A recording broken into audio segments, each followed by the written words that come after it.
אז קודם כל תודה רבה על ההזמנה, אלון. אז המסע שלי מתחיל בזכות, אם אפשר לקרוא לזה זכות, אבינועם, האיש האהוב שלי שעזב את העולם, נפרד מן העולם לפני 20 שנה מסרטן. שנה אחרי זה אני פגשתי את הסרטן והחלטתי שאני בוחרת בדרך אחרת. אני תמיד מדגישה שאני לא אומרת שזה טוב או רע או נכון או לא נכון, אבל זה מה שאני בחרתי, וחיפשתי דרכים חלופיות על מנת לרפא את עצמי. ואני חושבת שהסרטן, אנשים לא אוהבים את המשפט הזה, אבל סרטן תגמל אותי בענק. המסע שלי התחיל בתחילה ממדיטציות מאוד מאוד עמוקות,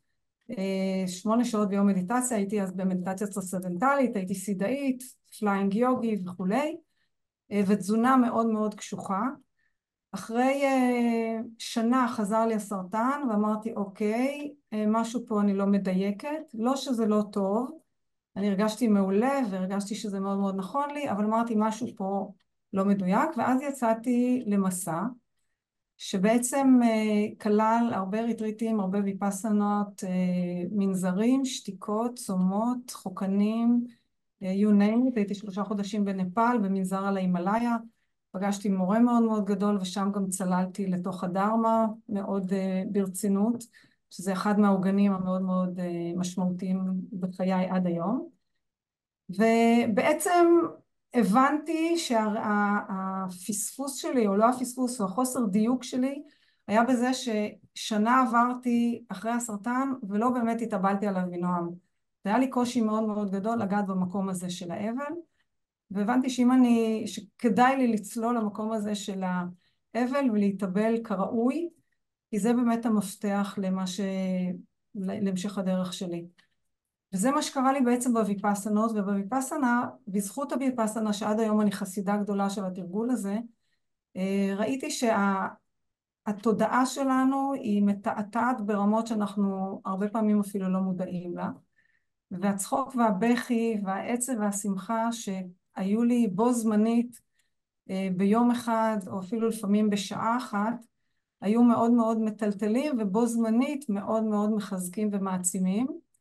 וגם הנוכחות המאוד מאוד משמעותית לרגע הזה, שבעצם לא ניתן להיאחז בדבר, הכל מאוד מאוד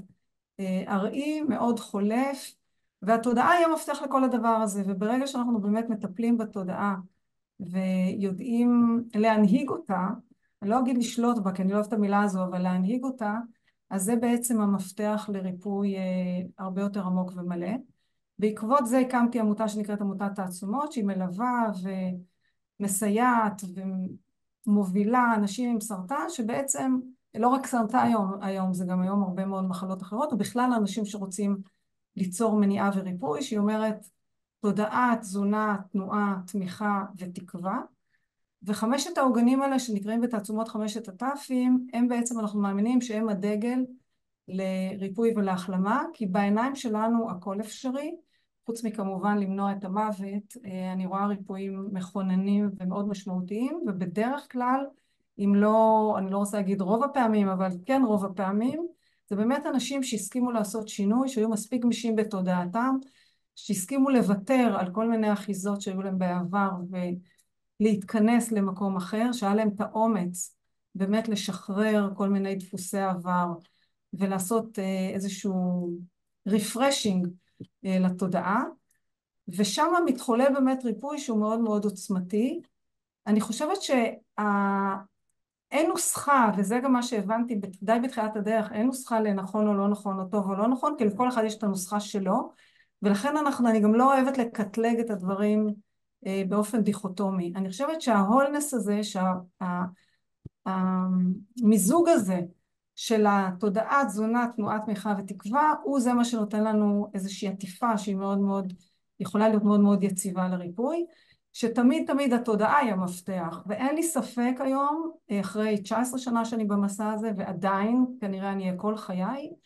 שברגע שאנחנו עובדים על התודעה שלנו, וברגע שאנחנו מצליחים לשנות, להגמיש, ולהביא דברים חדשים לתוכה, אנחנו מחוללים ריפוי מאוד מאוד עמוק, ולא צריך בשביל זה סרטן. אני חושבת שכל אחד, הבודה אמר, כל אחד חולה, כל אחד יש לו ממה להשתדרג וממה לרפא, והסרטן מבחינתי הוא היה רק תירוץ, והתירוץ הזה באמת עשה לי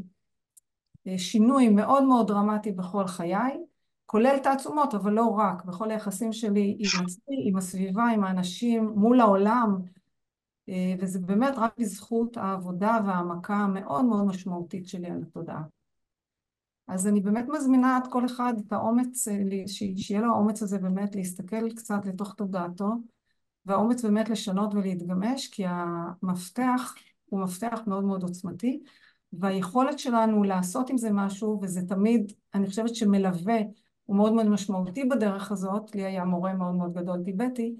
המפתח הזה הוא מפתח שיכול ליצור שינוי מההתחלה ועד הקצה, לא רק לסביבה של האדם עצמו, אלא לכל סביבתו, זאת אומרת, זה למשפחה, אצלי זה ידהה במשפחה, אצל החברים, בכל מי שאני פוגשת היום.